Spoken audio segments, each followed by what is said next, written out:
entiende qué es un motivo? ¿Sí? ¿Todo el mundo entiende qué es un dominio? ¿Sí? Clarísimo. Va. Entonces, hay muchas proteínas que pueden tener muchos dominios diferentes, ¿sí? O sea, tienen muchas funciones que por separado siguen funcionando. Quiere decir que es una superproteína porque se dedica a hacer muchas cosas al mismo tiempo, ¿sí? Entonces lo estamos viendo acá, por ejemplo. Esta es una enzima y la enzima tiene 3 dominios diferentes. Puede ser que sea un dominio de fosforilación, un dominio, por ejemplo, que pueda servir para regularse, un dominio que pueda servir para unificarse y destruir a la proteína, ¿sí? Quiere decir que van a haber muchos dominios que tengan una función independiente. La función en algunos casos solo es estimular o inactivar a la proteína, ¿sí? ¿Vamos bien acá? ¿Sí? Entonces, acá está. Este sería el motivo, que es como el dibujo del mantel, ¿sí? Y luego, si ven, el dibujo está formando parte de la proteína. Esto, más el resto de dibujos, porque si se fijan, tiene unas cosas, hace la función, una sola función. Esto de acá, que ya hace el dominio puede ser parte de una proteína más grande, ¿sí? O puede ser que esto solito pueda funcionar. Pero si es parte de una proteína más grande, es porque la proteína se dedica a hacer algo más, ¿sí? ¿Se entiende acá? ¿Sí? Aquí pues está lo que les decía, hay diferentes clasificaciones de los motivos dependiendo, o de las figuras dependiendo cuáles sean sus combinaciones. Hay un montón, no espero que se las aprendan, o sea, que se vayan aprendiendo las de los ejemplos que vayamos viendo, ¿sí? Hasta ahorita no hemos visto ningún ejemplo en particular, ¿sí? Pero me interesa que sepan que las categorías son todo alfa, si se fijan acá, puede ser todo beta, si se fijan allá, solo hebras beta, si se fijan acá, solo hélices alfa. O puede ser que haya una combinación de alfa, beta, que si se dan cuenta acá, están como revueltos, ¿sí? Y hay otra que es alfa más beta. Aquí están juntos, pero no revueltos. ¿Sí se entiende? ¿Se entiende la diferencia entre estos dos? Sí. ¿Sí? Va. Entonces, esas son las 4 categorías. Todo alfa, todo beta, alfa beta y alfa más beta, ¿sí? Y va a depender entonces del orden en el que se encuentren. Aparte hay algunos dobleces o algunos pliegues que lo que hacen es como terminar de adornar y de diseñar, ¿sí? Imagínense como el encaje del mantel, ¿sí? No es un dibujo, pero es como una figurita que le pone un plus a esa figura. Es una combinación de estructuras secundarias que forman el núcleo de un dominio. O sea, por lo general están como orientados al centro o están generando curvaturas. Y entonces, el diseño son muchas hebras, por ejemplo, muchas hélices o combinaciones, pero le dan como más forma, ¿sí? Entonces, solo que sepan que doblez, motivo y dominio son parte de la estructura terciaria. Es lo mismo decir estructuras super secundarias, porque todas son como combinaciones de la estructura secundaria. ¿Se entiende? ¿Sí? Bueno, ¿alguna pregunta con la estructura terciaria? ¿No? Pero ese o sea que una proteína puede estar conformada de varios dominios. Recio, porque así toda la clase de eso. Una proteína puede estar conformada de varios dominios. Una proteína puede tener varios dominios, o puede ser que tenga solo uno. Pero todos tienen que tener la función. No, puede ser que tenga un dominio para fosforilar, un dominio para regularse, un dominio para inhibirse, un dominio para aumentar su actividad y un dominio para destruirse, por ejemplo, ¿sí? O puede ser que aparte de fosforilar, condense otra cosa. Tiene un dominio para fosforilar y un dominio para condensar, ¿sí? Ese pliegue tiene importancia en la función del dominio. No tiene importancia en la función. O sea, el dominio, si tiene un pliegue, tiene que tenerlo para funcionar. ¿Ya? O sea, el pliegue o el doblez sería como parte del motivo, ¿sí? ¿Sí? O sea, si se lo quita, deja de ser el motivo, deja de ser parte del dominio y por lo tanto el dominio pierde la función, ¿sí? Entonces, prácticamente el doblez se va a ir formando dependiendo de la orientación de grupos R. O sea, que los grupos R hagan que se pliegue hacia acá, ¿sí? Y si no se pliega es porque los grupos R no están. Por lo tanto, la función probablemente se vea afectada, ¿sí? Puede ser. Vamos con la estructura cuaternaria. ¿Cuál era la definición de la estructura cuaternaria? Superposición de varias estructuras terciarias. O sea, varias cadenas o varias subunidades. ¿Diferencia entre cadena y subunidad?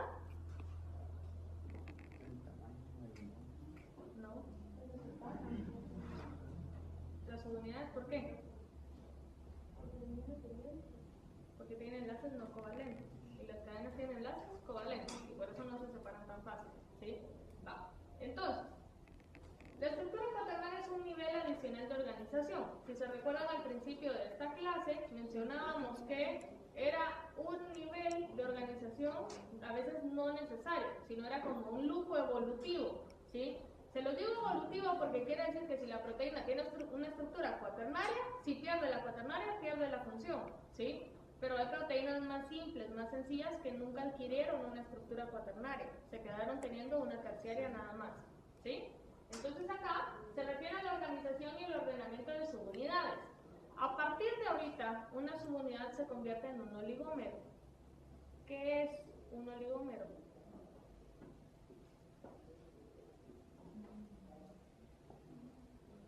Está compuesto de pocas partes. Eso era lo que realmente quería escuchar, porque no es la definición, ¿sí? Se confunde muchas veces con una proteína pequeña, ¿sí o no? ¿Qué nombre reciben las proteínas pequeñas?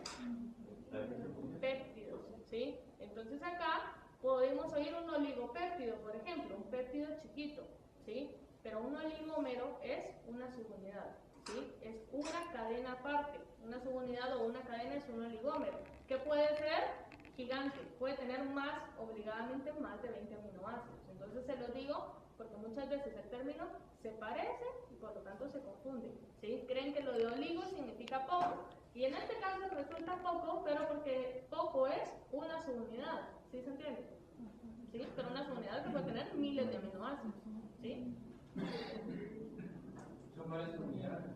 Un oligómero es una subunidad de muchas. O sea, una proteína puede tener 4 oligómeros, por ejemplo. En el caso de la hemoglobina, que tiene 4 subunidades, cada subunidad es un oligómero. ¿Sí? Pero si se fijan, es una proteína grandota, es una subunidad grande, quiere decir que un oligómero no es lo mismo un péptido. ¿Sí? Cada oligómero es un número. No necesario. Cada subunidad puede tener muchos dominios. O puede ser que una subunidad o toda la proteína con todas las subunidades hagan un dominio. Son términos completamente diferentes, ¿sí? El dominio tiene relación con la función, ¿sí? O sea, aquí ya estamos hablando únicamente de las uniones entre cadenas. Puede ser que una proteína necesite de muchas unidades para completar su dominio. Puede ser, ¿sí? Solo Regina, una duda en el libro dice una proteína con varias unidades se llama oligómero. ¿Por qué? Si usted está diciendo que se llaman segmentos. O sea, la subunidad, o sea, sí es la proteína, pues, pero lo que se está diciendo es que tiene pocas subunidades, ¿sí? Y por eso el oligo, porque tiene pocas subunidades, ¿sí? Puede tener una subunidad, puede tener 2 subunidades, puede tener 3 subunidades, 4 subunidades, que sigue siendo poco, ¿sí? O sea, la hemoglobina es un oligómero, ¿sí? Y va a estar formada por sus 4 subunidades diferentes. 4 subunidades, 2 iguales y 2 diferentes.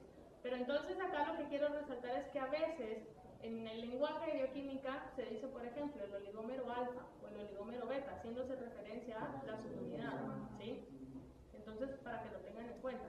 ¿Sí se entiende? Lo que yo no quiero ahorita es que confundan esto con un péptido, ¿sí? Que es lo que pasa muchas veces, que pregunto, ¿qué es un oligómero? Y me ponen, un oligómero es una proteína con menos de 20 aminoácidos. Esa es la definición de péptido. No tiene nada que ver acá, ¿sí? Va. Uniones con interacciones débiles no covalentes. O sea, lo único covalente van a ser los enlaces peptídicos y van a ser los puentes disulfuro. Todo lo demás que estabiliza el resto de la proteína son interacciones débiles. Y por eso decíamos desde el principio es cantidad y no calidad, porque los no covalentes son muy débiles, muy pequeños, en fuerza, pero son muchísimos, ¿sí? Hay por todos lados. ¿Vamos bien acá? ¿Sí? ¿Para qué adoptar un nivel complejo de organización? Porque evolutivamente una proteína tuvo que adquirir una estructura cuaternaria si con la terciaria podíamos ejercer función. ¿Qué se les ocurre? Para ser más específicas. Más específicas. ¿Qué dijo alguien por ahí arriba? Lo mismo, ¿Pero qué? especificidad. Ah, es que no lo escuché. Más específica. Mayor especificidad. ¿Qué más? Si es más específica, quiere decir que ahora va a escoger mejor a su sustrato. sustratos. Ya no se va a meter con cualquiera, va a ser más selectiva, ¿sí? Eso significa que sea más específica. ¿Qué más se les ocurre?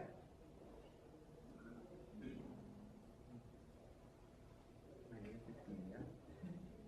Puede ser más eficiente, ¿sí? Puede ser también. Puede ejercer más funciones también. Puede ejercer más funciones al mismo tiempo, la hace más grande, con más dominios, diferentes funciones al mismo tiempo. ¿Qué más?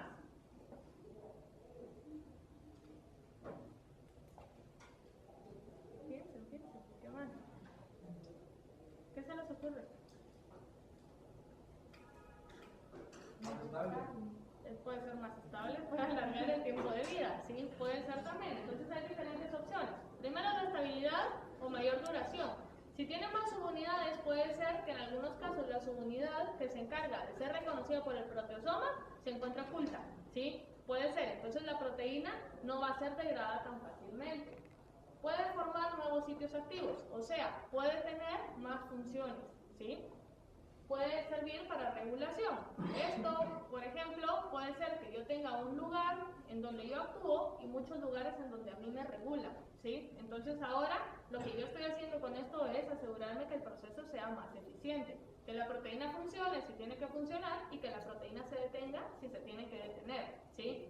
Si se hubiera quedado con una estructura terciaria nada más, la proteína estuviera funcionando todo el tiempo, ¿sí?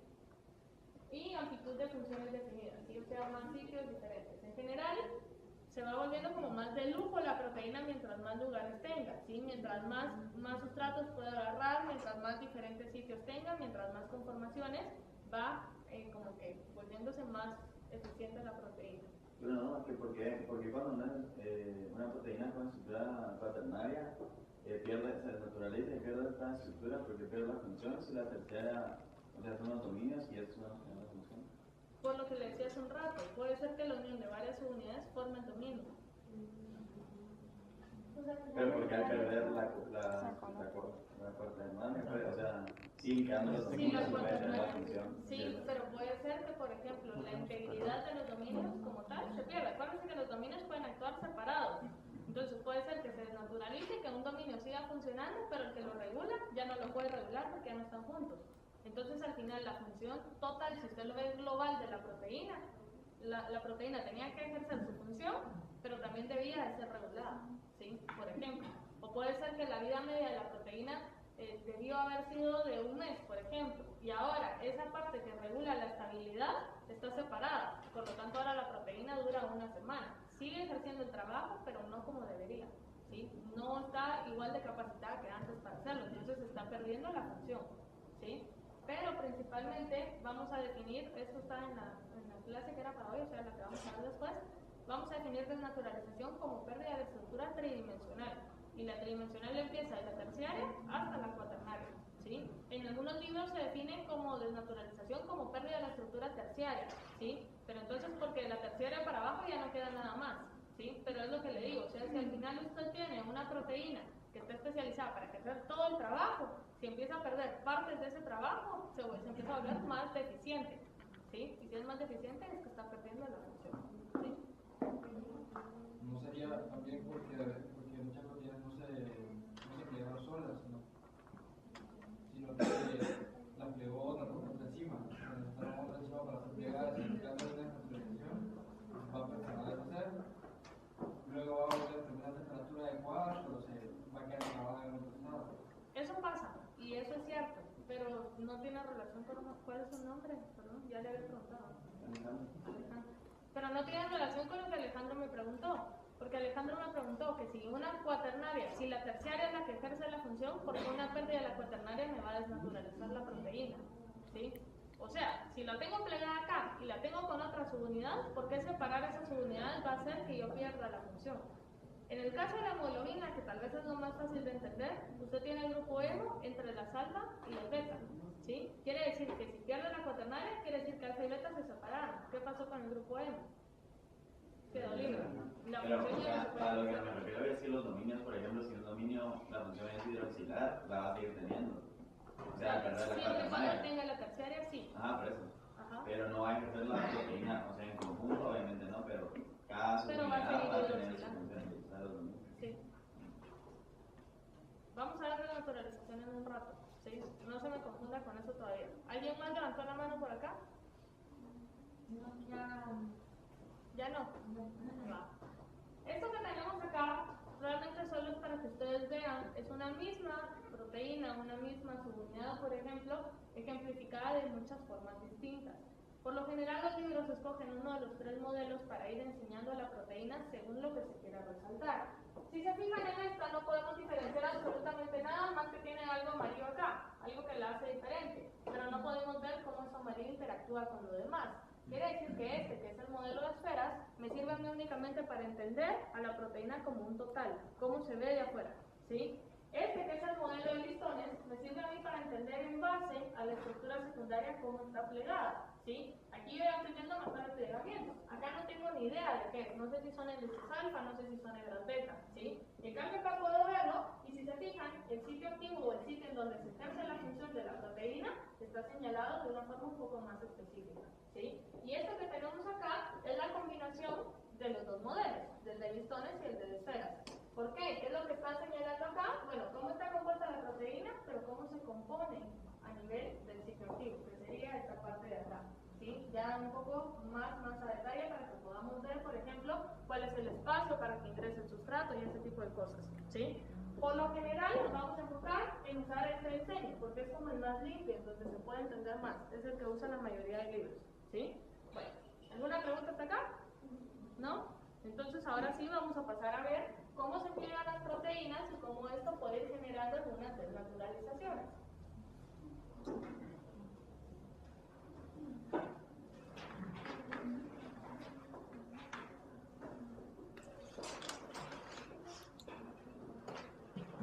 Bueno, entonces, ahorita lo que nosotros ya vimos es cuáles son los niveles de complejidad que va teniendo una proteína. Pero en algunos casos la proteína no los puede alcanzar sola, y por eso vamos a ver la parte del plegamiento. Vamos a ver cómo la pérdida de la función está relacionada con agentes químicos o con agentes físicos, por ejemplo. Entonces esta es la parte de desnaturalización que vamos a ver primero. Entonces, definimos desnaturalización como la alteración de la conformación nativa de una proteína. Si recuerdan que era la conformación nativa, era el plegamiento completo de la proteína. Quiere decir que indirectamente acá estamos involucrando estructura terciaria y estructura cuaternaria, ¿sí? Por lo tanto, va a tener pérdida de la actividad biológica. O sea, cuando la actividad completa de la proteína se encuentra alterada, en ese momento su actividad biológica está empezando a ser deficiente, ¿sí? Si se pierde el plegamiento, se pierde la función. Va. Pueden haber desnaturalizaciones, como les dije, por agentes físicos o por agentes químicos. El agente físico más frecuente es el calor, ¿sí? Entonces acá, el calor puede, lo que estamos viendo acá, la alteración de la solubilidad de esos agentes químicos, déjenlo de lado ahorita, pero en la mayoría de casos es irreversible, ¿sí? Lo puse acá porque algunos agentes químicos muy fuertes pueden generar una desnaturalización irreversible, ¿sí? El ejemplo más claro es ustedes cocinando un huevo, ¿sí? El huevo en principio es transparente. Lo empiezan a calentar y ¿qué pasa con la clara? Se pone blanca. Quiere decir que están desnaturalizando la proteína por agentes de calor. Si ya cocinaron un huevo, no pueden regresarlo a su forma cruda. Es imposible. ¿Por qué?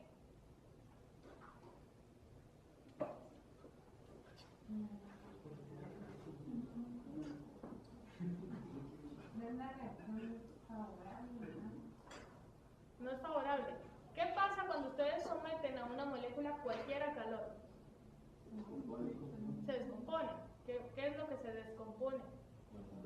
Los enlaces covalentes. Quiere decir que si empiezan a calentar a una proteína, los primeros enlaces que se van son los enlaces peptídicos. O sea, al final, cuando ustedes se comen el huevo con esta parte ya blanca, quiere decir que lo que están comiendo son realmente péptidos. O sea, la ruptura de toda la proteína como tal, de toda la albúmina como tal, ¿sí? Entonces, ¿qué es lo que pasa? Para poder volver el huevo crudo, ustedes tendrían que agarrar pedazo por pedazo, volverlo a juntar, someterlo a las condiciones de estabilidad de plegamiento para que la proteína volviera a estar cruda, ¿sí?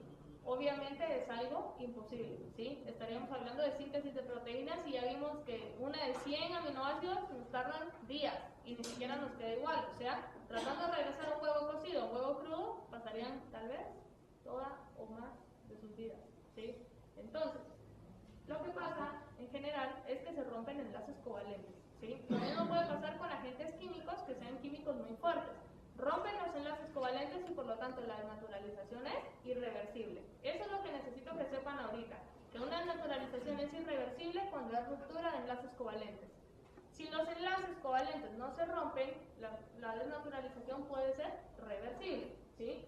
Entonces, algunos agentes químicos, que son químicos más suaves, no rompen enlaces covalentes. Quiere decir que pueden generar desnaturalizaciones reversibles, ¿sí? Tenemos algunos disolventes orgánicos, por ejemplo alcohol o acetona, que de hecho se utilizan como para ir separando proteínas, en el caso quisiéramos hacerlo, porque no las rompen, ¿sí? Tenemos algunos solutos como la urea, el cloruro de guanidinio, que son agentes caotrópicos. ¿Alguien sabe qué es un agente caotrópico? ¿No? Si yo les pongo moléculas cargadas positivamente, ¿son polares o apolares? Polares. Si les pongo moléculas cargadas negativamente, ¿polares o apolares? Polares, ¿sí? El agente caotrópico lo que hace es introducir cargas nuevas a una molécula, pero se comporta como un agente apolar. O sea, no cualquiera puede ser un agente caotrópico, va como en contra de las reglas, ¿sí? Lo que hace es empezar a meter cargas que lo que hacen es desestabilizar la molécula. Imagínense una proteína que está plegada de una forma estable y llega el agente caotrópico, que es un poco apolar, se mete en medio de la proteína y encima fue a meter cargas, ¿qué va a pasar? Todo lo apolar que estaba en el centro va a repeler a esas cargas, ¿sí o no? ¿Qué está generando? Que la proteína se despliegue, que la proteína se abra. Entonces, lo de agente caotrópico viene de caos, ¿sí? Lo que hacen los agentes caotrópicos es desnaturalizar. Pero como solo están molestando a todos los enlaces para que se desplieguen y para que se vayan a otro lado, es una desnaturalización reversible, ¿sí? Luego tenemos algunos, por ejemplo, algunos detergentes como el SDS. ¿Alguien sabe qué significa SDS? ¿No? SDS significa dodecil disulfato, ¿sí? El dodecil disulfato es un detergente que tiene cargas negativas. Si tiene cargas negativas se va a comportar muy similar a un agente caotrópico. Va a llegar a meter cargas donde antes no había, ¿sí? Entonces probablemente la proteína pueda desnaturalizarse. Obviamente va a depender de la concentración de detergente a la que estemos. Lo que me interesa ahorita que tengamos claro es que lo único que están haciendo es desordenando la proteína, alterando su estructura tridimensional, cambiándola, cambiando de conformación. Y si decíamos que la desnaturalización era la pérdida de la conformación nativa, quiere decir que la proteína puede seguir plegada, pero ya no plegada en la forma en la que ejerce la función. ¿Sí se entiende? ¿Sí? Vamos. Entonces, acá tenemos una temperatura característica de fusión. Es la temperatura en el punto medio de la transición entre la forma nativa y la forma desnaturalizada. O sea, si se fijan acá es una desnaturalización con ácido, ¿sí? Le vamos agregando la proteína ácido, ácido, ácido, y si se fijan, de acá hasta acá, la proteína va siendo estable, ¿sí? Esta temperatura en este caso no se aplica porque no es calor, ¿sí? Sino es ácido. Entonces, en este caso sería como un término medio de desnaturalización, ¿sí? En algunos casos pueden hacerse desnaturalizaciones con ácido más calor, y por eso lo tomamos acá, ¿sí? Pero lo que me interesa que vean es esta parte de acá, el porcentaje que tiene de desplegamiento o de desenrollamiento de la proteína. Quiere decir que acá está enrollada, ¿sí? Y aquí está completamente desenrollada.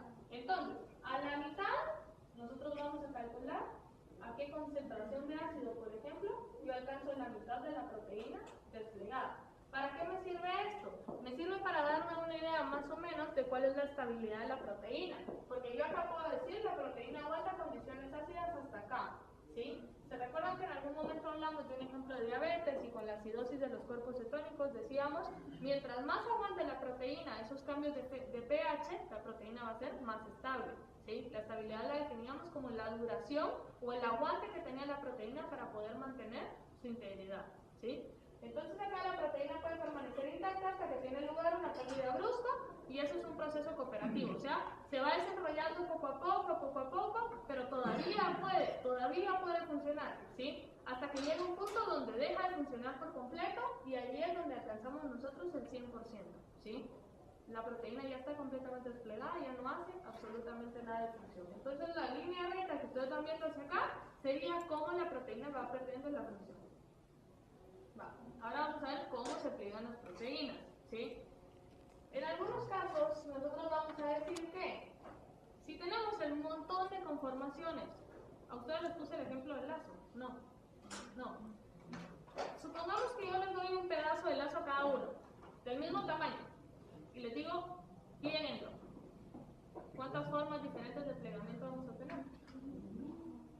Miles no, unas 25 o 26, porque es la cantidad de personas que hay acá, ¿sí? Pero si yo les digo, solo los que plegaron, como yo plegué mi proteína, pueden ganar el curso, por ejemplo, ¿sí? Pero no les digo cómo la plegué, y tampoco se las voy a enseñar. ¿Cuántos podrían ganar el curso? Nadie, ¿sí? Entonces, ¿qué necesitarían para poder ganar el curso? Y que su proteína estuviera bien plegada. Necesitarían que yo les diera instrucciones, ¿sí? Que yo les dijera cómo se tienen que plegar. Pero para eso yo los tengo que ayudar, yo les tengo que decir cómo hacerlo, ¿sí? Y ustedes tienen que saber leer la información en sus instrucciones. Saber leer la información sería el análogo a entender la estructura primaria de la proteína. La proteína trae la información en su estructura primaria. Ella debe de saber leerla para saber cómo debe de irse plegando. Pero en algunos casos necesita esa ayuda extra, ¿sí? Entonces decimos, para alcanzar la conformación nativa, un poliinvertido debe plegarse durante y después de la síntesis. No es un proceso al azar y no es un proceso de prueba y error. El proceso de prueba y error serían ustedes plegando el lazo sin ninguna instrucción, probando y probando y probando hasta que les salga. Pero si yo les digo, pasen esto por la derecha, después lo meten acá, después para acá y así, lleva un proceso, ¿sí? No se lo están inventando. Algunas proteínas pueden ser renaturalizadas, solo las que son tratadas con agentes químicos suaves, ya lo dijimos. El ejemplo acá es el caso de la ribonucleasa A, que fue un experimento realizado por Christian Amundsen. Este experimento, se los voy a contar porque es interesante entender cómo puede ir entendiendo los diferentes plegamientos de una proteína. La proteína que él agarró fue la RNasa, ¿sí? La sometió a urea y le puso 2-mercaptoetanol. La urea hasta ahorita ya tienen que saber para qué sirve. ¿Para qué? ¿Para qué? Para desnaturalizar, porque dijimos que era un agente ¿qué? Un agente caotrópico, ¿sí? Y le agregamos 2-mercaptoetanol. ¿Alguien sabe para qué sirve el 2-mercaptoetanol? ¿No? Es un agente reductor. Si yo le agrego un agente reductor a una solución, ¿qué es lo que va a pasar con la estructura? ¿Se va a protonar o se va a desprotonar? Se va a protonar, ¿sí? Entonces, le agregamos la proteína, el agente caotrópico y el agente reductor a la solución, que apesta como no se imagina. Pero entonces, se lo agregamos, y si yo tengo acá mi proteína, ¿qué va a pasar con todos los puentes que estaban formados? ¿Qué puentes? Salinos, de hidrógeno y sulfuro. ¿Con un puente de hidrógeno qué pasaría? Nada. ¿Con las interacciones iónicas? Ahí sí se romperían, porque si era, por ejemplo, un ácido carboxílico, se protonaría, ¿sí? ¿Qué pasaría con un puente salino? Nada tampoco, porque no necesitan que estén protonados ni desprotonados. ¿Qué pasa con un puente disulfuro?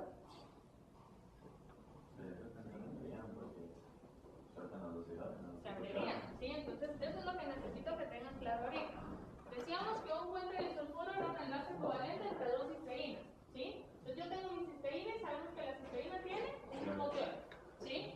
Tengo otra cisteína que tiene un glucotiol también, ¿sí? Y si te dan juntas, se unen de forma covalente y eso forma un puente disulfuro, ¿sí? Entonces, si yo vengo y le agrego 2-mercaptoetanol, que es un agente reductor, lo que yo voy a hacer es venir y romper el puente disulfuro, ¿sí? Y si el puente disulfuro lo que estaba haciendo era amarrando dos pedazos de la proteína, ¿qué pasa? Eso se abre, ¿sí o no? ¿Sí? Va. Entonces, aquí está. La ribonucleasa con todos sus puentes disulfuro formados. Luego viene Christian Amundsen y lo que hace es agregarle 2-mercaptoetanol y urea. ¿Qué pasa con la proteína? Se abre, ¿sí? Porque la urea lo que hizo fue desplegar todos los puentes salinos, todos los puentes de hidrógeno, todos los enlaces hidrofóbicos y lo que hizo fue abrir la proteína. Pero la proteína no se hubiera abierto si no le hizo 2-mercaptoetanol porque hubiera permanecido unida de sus puentes de sulfuro, ¿sí? ¿Sí entienden por qué hay que agregar las dos cosas? ¿Sí? Va. Entonces, se abrieron los puentes de sulfuro y ahora sí, la proteína está completamente desnaturalizada. Luego, viene Christian Amundsen y lo que hace